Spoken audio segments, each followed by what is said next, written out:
जैसा कि दोस्तों हमारा टॉपिक चल रहा था बायोसिंथेसिस ऑफ पामिटिक एसिड।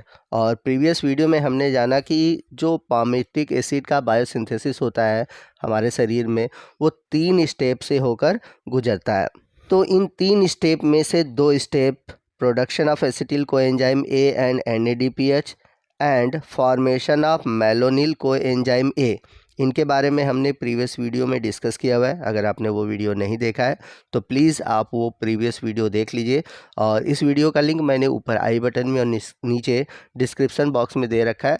तो अगर आप वो वीडियो देख लेते हैं तो आपको आज का ये जो तीसरा स्टेप है, reaction of fatty acid synthase complex, ये अच्छे से समझ में आएगा। आपको बता दें कि फैटी एसिड सिंथेसिस का ये सबसे लंबा और सबसे जटिल प्रोसेस है।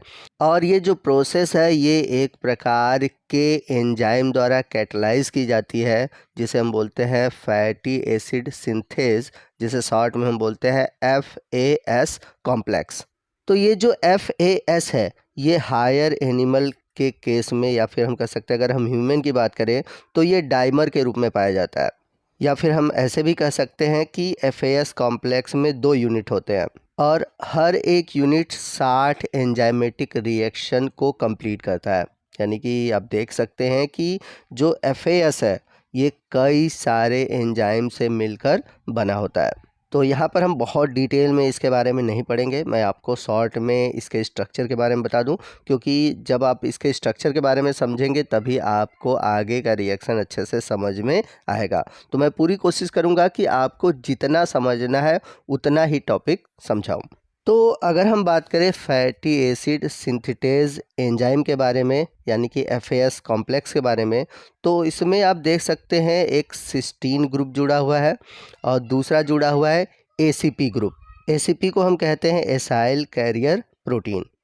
तो ये दोनों ही ग्रुप बहुत ही इम्पॉर्टेंट काम करते हैं फैटी एसिड के सिंथेसिस में। तो ये हो गया आपका पूरा एंजाइम कॉम्प्लेक्स। तो आप चाहे तो FAS कॉम्प्लेक्स को कुछ इस तरह से भी बना सकते हैं। आइए देखते हैं कि ये FAS कॉम्प्लेक्स अब किस तरह से सिंथेसिस करता है पामिटिक एसिड का, या फिर कह सकते हैं कि फैटी एसिड का। तो सबसे पहले क्या होता है कि एडिशन होता है एसिटिल ग्रुप का ACP पे, और फॉर्मेशन होता है एसिटिल ट्रांस एसाइलेज। तो होता क्या है कि जो ये एसिटिल कोएंजाइम ए है, जो कि पीछे आपने देखा कि कैसे बना हुआ था, अब ये एसिटिल ट्रांस एसाइलेज नामक एंजाइम की उपस्थिति में ACP से जाकर जुड़ जाता है। तो इसमें होता क्या है कि जो एसिटिल कोएंजाइम ए का HCOA है, ये ACP के H से जुड़कर निकल जाता है COASH। लेकिन ये जो अटैचमेंट होता है वो टेम्परेरी होता है और जल्द ही एसिटिल ग्रुप का जो ये समूह है ये जुड़ जाता है कीटो एसाइल सिंथेटेज के ऊपर, और इस तरह से फॉर्मेशन हो जाता है एसिटिल एंजाइम का। तो ये पहला स्टेप था। सेकंड स्टेप में क्या होता है? सेकंड स्टेप में ये जो एसिटिल एंजाइम बना है, अब ये मेलोनिल कोएंजाइम ए के साथ रिएक्ट करेगा, और इसमें जो एंजाइम भाग लेता है वो है मेलोनिल ट्रांस एसाइलेज। और यहाँ पर फॉर्मेशन होता है एसिटिल मेनोलिल एंजाइम का।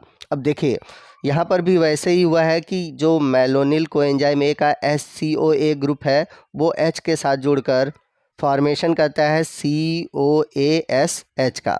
तो इस तरह से सेकेंड स्टेप में फॉर्मेशन हो गया एसिटिल मेनोनिल एंजाइम का। अब चलते हैं थर्ड स्टेप की ओर। अब ये जो एसिटिल मेलोनिल एंजाइम है, अब इसका कंडेंसेशन होगा। तो कंडेंसेशन में होगा क्या, जो कीटो एसाइल सिंथेटेज एंजाइम के ऊपर जुड़ा हुआ जो एसिटिल समूह है वो ACP के साथ जुड़े हुए समूह के साथ जुड़ जाता है, और इस प्रोसेस में कार्बन डाइऑक्साइड गैस रिलीज़ होती है, और इसमें जो एंजाइम भाग लेता है वो लेता है कीटो एसिल सिंथेटेज।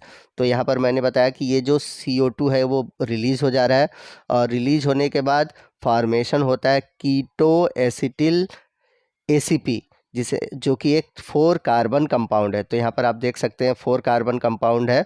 चलते हैं स्टेप 4 की ओर। तो स्टेप 4 जो है ये एक रिडक्शन रिएक्शन होता है, जिसमें कि कीटो एसिल रिडक्टेज नामक एंजाइम भाग लेता है। तो इस स्टेप में फॉर्मेशन होता है बीटा हाइड्रोक्सी एसाइल ACP। आपको बता दें कि इस प्रोसेस में NADPH भाग लेता है, और यहाँ पर जो NADPH से फॉर्मेशन हो जाता है NADP का। तो यहाँ पर जो दो हाइड्रोजन है वो आकर इस बीटा कार्बन पर जुड़ते हैं। तो यहाँ पर दो कार्बन है, एक ये अल्फ़ा है बीटा, और बीटा कार्बन पर हाइड्रोक्सिल समूह जुड़ा हुआ है, OH ग्रुप जुड़ा हुआ है, इसलिए इसको हम बोलते हैं बीटा हाइड्रोक्सी एसाइल ACP। चलते हैं फिफ्थ स्टेप की ओर, जो कि है डिहाइड्रेशन, जिसमें डिहाइड्रेटेज नामक एंजाइम भाग लेता है और यहाँ पर वाटर का एक मॉलिक्यूल रिलीज होता है। तो वाटर का एक मॉलिक्यूल कहाँ से रिलीज होता है, यहाँ पर जो हाइड्रोक्सिल समूह और हाइड्रोजन यहाँ से निकल जाते हैं और फॉर्मेशन हो जाता है इनोइल ACP का। अब ये जो एनाइल ACP है इसका फिर से रिडक्शन होता है, यानी कि सेकंड रिडक्शन होता है 6 स्टेप में, और इसमें जो एंजाइम भाग लेता है वो होता है एनाइल रिडक्टेज। तो रिडक्शन के लिए NADPH की ज़रूरत होती है और NADPH कन्वर्ट हो जाता है NADP में। और यहाँ पर देख सकते हैं ये जो दो हाइड्रोजन है यहाँ पर इन दो कार्बन से जुड़ जाते हैं और फॉर्मेशन होता है ब्यूटरिल ACP का। अब इसके बाद होता क्या है कि जो ये ब्यूटरिल ACP बना है इसमें जो ACP ग्रुप पे जुड़ा हुआ ये समूह है ये ट्रांसफ़र हो जाता है KS पर, यानी कि कीटो एसाइल सिंथेटेज पर। तो इससे जो एंजाइम बनता है वो बना है एसाइल एंजाइम। अब ये जो ACP वाला समूह है ये फ्री हो जाता है ताकि ये फिर से जो मेलोनिल कोएंजाइम A है उससे जुड़ सके।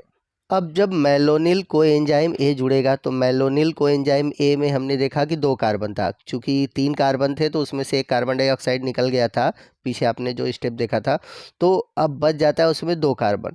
तो ये जो 2 कार्बन है वो ऊपर वाले यानी कि KS वाले समूह के जो 4 कार्बन है उससे जुड़ते जाते हैं। तो 4 कार्बन ये, 2 कार्बन ये, 4 2 कितने हो गए 6 कार्बन। तो इस तरह से 2 कार्बन जुड़ते जाएंगे तो 6 से 8, 8 से 10, 10 से 12, 12 से 14, 14 से हो जाएगा 16 कार्बन। और जहाँ 16 कार्बन हुआ तो फॉर्मेशन हो जाएगा पामेटिक एसिड का। तो इस तरह से जहाँ पर छठा स्टेप खत्म होता है तो फिर से दूसरा और छठा स्टेप बार बार रिपीट करता है जब तक कि 16 कार्बन न हो जाए, यानी कि 16 कार्बन होने का मतलब जब तक कि पामेटिक एसिड का फॉर्मेशन न हो जाए। तो इस तरह से देखा जाए तो एक साइकिल में एक एसिटिल को A, एक मेलोनिल को A, 2 NADPH और एक ATP की ज़रूरत पड़ती है।